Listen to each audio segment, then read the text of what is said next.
more tilted towards facts is economy part. Now, why I'm considering economy is very easy. इसमें economy की theory part नहीं है, लेकिन economic history के question बन सकते हैं. तो देयर इज वन चांस, एक छोटा सा चांस है कि आपको ऐसा क्वेश्चन मिले जो आपने पढ़ा नहीं हो करंट अफेयर्स में, लेकिन पहले था. तो यहां मेरा एक सिंपल सजेशन होगा, स्टार्ट विद ल्यूसेंट इकोनॉमी, मतलब इकोनॉमिक पार्ट ऑफ ल्यूसेंट, उससे स्टार्ट कीजिए. सबसे आसान. अभी ज्यादा हाथी घोड़े नहीं लगाने हैं, क्योंकि जितनी चीजें इन्होंने दे रखी हैं आपको वो सारा का सारा करंट अफेयर. दूसरा, अगर आपको मिल जाती है तो प्रतियोगिता दर्पण की इकोनॉमी एक्स्ट्रा एडिशन आती है. अभी मैंने ये वाली नहीं देखी जो घटना चक्र के साथ इकोनॉमी वाला मॉडल जोड़ा है उन्होंने, थ्योरी पार्ट, वो मैंने देखा नहीं है. तो वो अगर करंट अफेयर्स के साथ आता है, प्रतियोगिता दर्पण के साथ खासियत होती है उसमें करंट अफेयर शामिल होता है, लेकिन वो एग्जैक्ट आज का करंट अफेयर नहीं होता, वो 3 महीने 4 महीने 5 महीने पुराना होता है, बट फिर भी हम करंट अफेयर्स में आ जाते हैं. So this is a must part, must है. ये स्पेशल एडिशन होता है, आप कोई सी भी पब्लिकेशन का स्पेशल एडिशन लें. अगर बहुत सिंपल इकोनॉमी समझना है तो अरिहंत की पुराना वाला जो सेट आता था, अगर कहीं वो मिल जाता है इकोनॉमी का, तो वो बहुत अच्छा था. उसमें बेसिक टर्म्स, बेसिक कंसेप्ट समझाए गए थे. दिशा पब्लिकेशन भी एक पब्लिकेशन है, उसने भी अच्छी तरह से दिया है इकोनॉमी के ऊपर, क्योंकि इकोनॉमी में सबका कंसेप्ट बदल जाता है. मैं यहाँ पर यूपीएससी की जो 2 किताबें चला करती हैं, बड़ी किताबें चला करती हैं, उनके ऊपर अभी हाल फिलहाल में एकदम से आपको नहीं डाल रहा हूँ, क्योंकि जो कंसेप्ट आपको दिए हैं उसमें थ्योरेटिकल कंसेप्ट ज्यादा है जी, इसमें वो है नहीं, इसलिए आसान है. देखिए कितना आसान दिया उन्होंने स्टार्ट ही करा current situation of Madhya Pradesh in Indian economy. अब इसको जब आप करने बैठोगे ना, तो ये बहुत सारी चीजें मांगता है. सेक्टोरल एनालिसिस मांगता है, मैक्रो मांगता है, माइक्रो मांगता है. इसको पहले नहीं करना. इसको इसलिए पहले नहीं करना कि बाकी चीजें कर लो, ये अपने आप हो जाएगी. अगर आप कोर पे जाना चाहते हो कि सबसे पहले भी प्राइमरी सेक्टर क्या है, सेकेंडरी सेक्टर क्या है, टर्शियरी सेक्टर क्या है, तो आपको वो क्वेश्चन दिया हुआ है development of agriculture. Now agriculture comes under primary. Then बोला इंडस्ट्री, एमएसएमई, ये सेकेंडरी है. And infrastructure development in Madhya Pradesh. तो डेवलपमेंट का मतलब होता है उसका पूरा इवोल्यूशन हुआ है, कहीं था और आज आया है. तो दैट इज आज की स्थिति में डेवलपमेंट और फोरकास्ट कैसा है, फ्यूचर कैसा है. तो सबसे पहला काम, अगर बेस से शुरू कर रहे हो तो पॉइंटर नंबर 4 करना है सबसे पहला. इसको आप नंबर वाइज लिखेंगे. देन इसके बाद में हम आएंगे कि इसके अंदर रहता कौन है और किसके काम होता है. तो population and human resource development, ये वाला सेकंड पार्ट करेंगे. Education, health and skills in MP, ये एचआरडी है. तो 2 चीजें हो जाती हैं और दोनों इंटर रिलेटेड है. इंटर रिलेटेड का मतलब क्या हुआ, इंडस्ट्री है तो आपको ह्यूमन रिसोर्स चाहिए. अगर स्किल्स है तो skills are going to be utilised in industry. तो ये वो खेल है इसका. सेकंड उसको करेंगे आप. फिर जो तीसरा वाला पार्ट आप उठाएंगे वो होगा जो अगला है. डेवलपमेंट आपने करा, फिर आप करेंगे progress in sustainable development goals in Madhya Pradesh. अब एसडीजीज आर इंटरनेशनली एक्लेम्ड.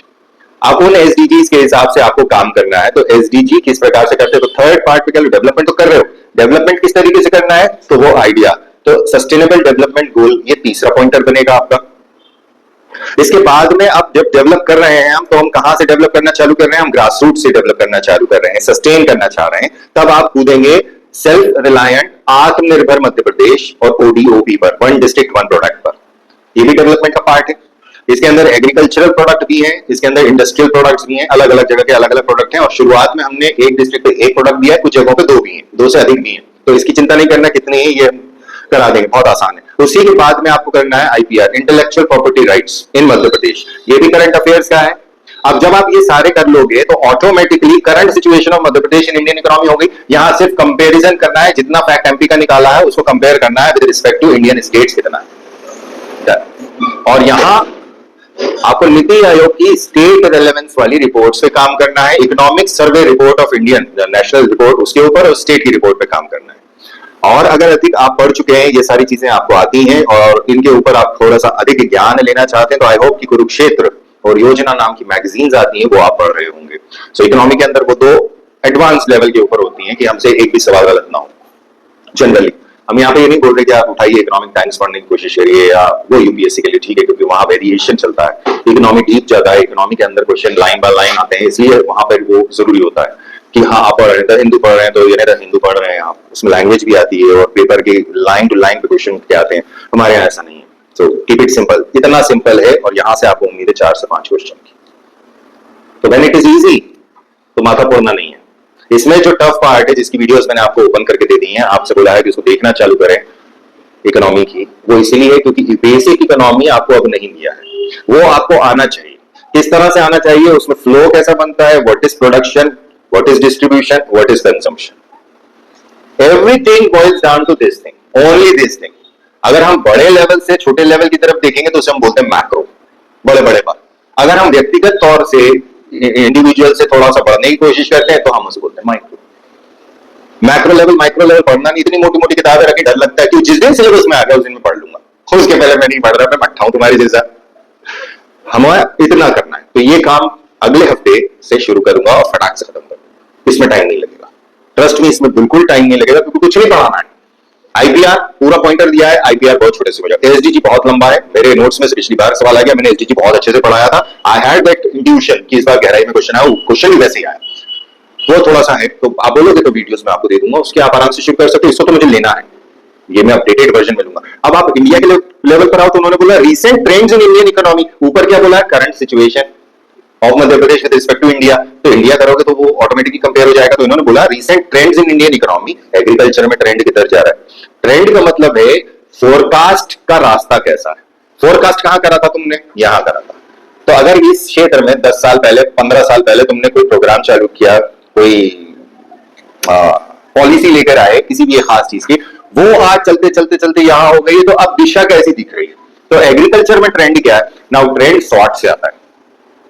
अब यहां ट्रेंड ये नहीं अकेला है कि गेहूं का उत्पादन कितना हुआ, वो अपनी जगह पर है, लेकिन ये उत्पादन हुआ क्यों, क्योंकि उन्होंने आपसे क्या बोला, ट्रेंड। ट्रेंड एक दिशा होती, वेक्टर है, दिशा के साथ गति है, सिर्फ गति नहीं है। तो दिशा कहां से दी गई थी, तो पहले तो उसका रूट कॉज क्या है, इसको तैयारी इस प्रकार से करना है। सिर्फ ये नहीं रट लेना कि भाई गेहूं के 5 स्टेट टॉपर है, ये धान के 5 स्टेट टॉपर है, या यहां पर ये। इसके साथ में आपको एग्रीकल्चरल अलाइड इंडस्ट्री पता होनी चाहिए और इंस्टीट्यूट्स पता होने चाहिए जो इसके लिए ह्यूमन रिसोर्स डेवलपमेंट का काम कर रहे हैं, जो स्किल बढ़ा रहे हैं। तो इसमें आपको मेंस के अंदर किया हुआ करता था एक्सटेंशन स्कीम, क्या थी एक्सटेंशन एजुकेशन स्कीम, तो वो कैसे जुड़ती थी, किस तरीके से वो प्रमोट करती थी, और उसने आज की वर्तमान स्थिति में किया। तो अब आज मेरे पास क्या चैलेंजेस दिख रहे हैं, so what are the challenges. किसान जमीन बेच रहा है, खेती की जमीन अब दूसरे पर्पसेस के लिए यूज हो रही, क्योंकि रेट बढ़ गए।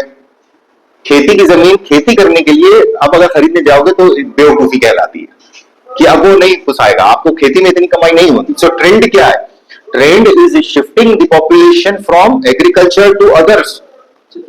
तो क्या हमें फूड सिक्योरिटी की जरूरत नहीं है, तो फूड सिक्योरिटी यहां पर निकल कर आता है। Agriculture relates with food security. भाई 1.4 समथिंग बिलियन पीपल है, 1.5 अरब हो जाएंगे, तो 1.5 अरब को खिलाओगे कहां से। अगर सूखा पड़ गया तो आपकी जनता अगर नहीं खाएगी तो फ्रेंच रिवॉल्यूशन क्यों हुआ, तो वो समझना। भूखमरी रिवॉल्यूशन ना करा दे, तो हमने पहले ही तैयारी करनी कि इंडिया के अंदर फूड सिक्योरिटी एक्ट होना चाहिए। India has prepared itself, embraced itself कि 60% गरीबों को हम खाना दे रहे हैं, not exactly in free, but हाँ हम दे रहे हैं। What is that, that is food security. Food as a primary right, right to life. खाना नहीं मिला, खाना नहीं मिलने की वजह से मर गया, तो आर्टिकल 21 का उल्लंघन हो गया ना भैया। राइट टू लाइफ किसकी प्रॉब्लम, सरकार की। सो इतने साल लगे हमको, पहले भी हुआ करता था जिसे राशन की दुकान कहते थे, फिर उसे नया नामकरण दे दिया पब्लिक डिस्ट्रीब्यूशन सिस्टम। अब वो पीडीएस 2.0 चल रहा है, it is targeted PDS.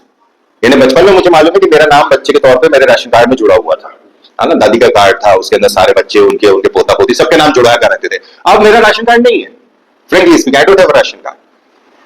So ration card की किसको जरूरत एग्जैक्टली है। सो वहां एक इकोनॉमी में एक लाइन डिफाइन हो जाती है जिसे कहते हैं the basic line of poverty. Basic line, line is basic line. इस लाइन के नीचे, लाइन यानी एक, यहां पर हमने मॉड्यूलस के अंदर कुछ रेट डाल दिया। It may be calorific value, calorific value को मैंने ट्रांसलेट कर दिया रुपयों में कि इतने उसमें आ रही, तो इतने रुपए, तो इतने रुपए की इनकम अगर प्रतिदिन हो रही है तो ये एक लाइन है। इसके नीचे अगर कोई व्यक्ति जीवन यापन कर रहा है जो उतनी कमाई भी नहीं कर रहा, उसे हम कहेंगे below poverty line. So we are defining poverty only on the basis of economic criteria of sustenance. ये सबसे बड़ा लकूना है। इसी के अंदर थ्योरीज दूसरी जुड़ती है जिनको अभी यहाँ नहीं करना, जैसे कीन्सियन थॉट क्या कहता है, उसके ऊपर मैं यहाँ नहीं, मैंने कर रखा है वो काम, वो एक्स्ट्रा के अंदर मैं दे दूंगा तुमको, क्योंकि अभी इकोनॉमी बहुत आसान है, बहुत ज्यादा आसान है, टू द पॉइंट है, बहुत जल्दी हो जाएगी। कितने सवाल आ रहे हैं, सवाल 10 हैं, 4 सवाल तो एमपी मान के चलिए आप, इन्हीं में से आने। उसके बाद आपको बोला फाइनेंशियल इंस्टीट्यूशंस, आरबीआई, इंडस्ट्री भी है, सर्विस भी इसके पहले, RBI, commercial bank, SEBI, non banking financial institution. अब आरबीआई के ऊपर कितने क्वेश्चन बना लोगे, है ना, वो एक्सपेक्टेड है, थोड़ा सा अनएक्सपेक्टेड जा सकता है, बट मोस्टली अनएक्सपेक्टेड। बैंकिंग है तो right from the beginning history लेके चलेंगे, आज तक आ जाएंगे, सारी मर्जर्स कर देंगे हम, सिंपल। सिंपल, बहुत सिंपल है, रटने का काम ज्यादा है, नाम नाम नाम बहुत आते हैं, ज्यादा कुछ नहीं करना है। इंडिया फॉरेन ट्रेड, ये जो टर्म दिया गया है ये बहुत कॉम्प्लिकेटेड है, इसमें बैलेंस ऑफ पेमेंट जैसी चीजें आ जाती हैं, डेफिसिट आ जाता है, तो ये कॉम्प्लेक्स है, इसको लोग पढ़ते नहीं है। यहाँ पर हम लोग अभी भी जैसे आप काम करोगे ना, तो G10 हो गया, G20, SAARC, ASEAN trade policy क्या है, इसके ऊपर काम करोगे। तो पहले वो बोलते थे इंपोर्ट एंड एक्सपोर्ट, अब import and export open ended हो जाता है, किसका इंपोर्ट किसका एक्सपोर्ट, यहाँ पॉलिसी बोल दी है, तो foreign trade policy covers everything, import भी सारे आ जाएंगे, एक्सपोर्ट भी सारे आ जाएंगे, ज्वाइंट वेंचर्स भी आ जाएंगे। फिर बाहर की कंट्रीज के लोग हमारे यहाँ आके काम कर रहे हैं, हमारी कंट्रीज के लोग बाहर जाके काम कर रहे हैं, ये भी इसमें शामिल हो जाता है। So it is a broader term जो इंटरनेशनल लेवल पे, तो कहने को इन्होंने सिर्फ 3 टॉपिक दिए हैं आपको इंडियन इकोनॉमी के, और बाकी सारा एमपी का है। सो हो सकता है 50-50% स्विच हो जाए, हो सकता है एमपी की इकोनॉमी में से क्वेश्चन ज्यादा आ जाए, इसलिए ये पार्ट आसान है, छोटा पार्ट है, लेकिन अगर आपको इकोनॉमी के कोर नहीं आते हैं तो आपसे वो वाला सवाल अटक सकता है जो वो कोर पे उठा के डाल सकता है। फिर भी ये उम्मीद करो कि 80% तुम्हारा सवाल सही हो सकता है, सिर्फ सिलेबस पे रह लो, 80% सवाल सही हो जाएंगे, उम्मीद है। लेकिन वो जो 2 सवाल है वही असल खेल है, उसके लिए कोशिश करना कि मेरी वीडियोस देख लो, और जो सिंपल बुक बोल रहा हूँ, सिंपल बुक से बेसिक इकोनॉमी पढ़ लो, बेसिक इकोनॉमी, ल्यूसेंट से पढ़ना है, ल्यूसेंट पढ़ लो, पृथ्वी के दर्पण से पढ़ना, उससे पढ़ लो, दिशा से पढ़ लो, Arihant is very good, very simple English, examples बहुत कम होते हैं उसके अंदर, बट इट्स गुड। यूनिक ने भी आजकल अपना वापस से वो कर दिया, अलग अलग सेग्रीगेशन कर दिया। हमेशा इकोनॉमी की किताब नहीं खरीदना है, करंट नया आता है ना, तो इसलिए पृथ्वी के दर्पण इज बेटर, मैं उसको इसलिए हमेशा बेटर मानता हूं क्योंकि वो करंट अफेयर्स उसके साथ डालता है, और इकोनॉमी के अंदर करंट अफेयर रिलेटेड क्वेश्चन ज्यादा होते हैं। हो गया? सो ये आपका फिर 10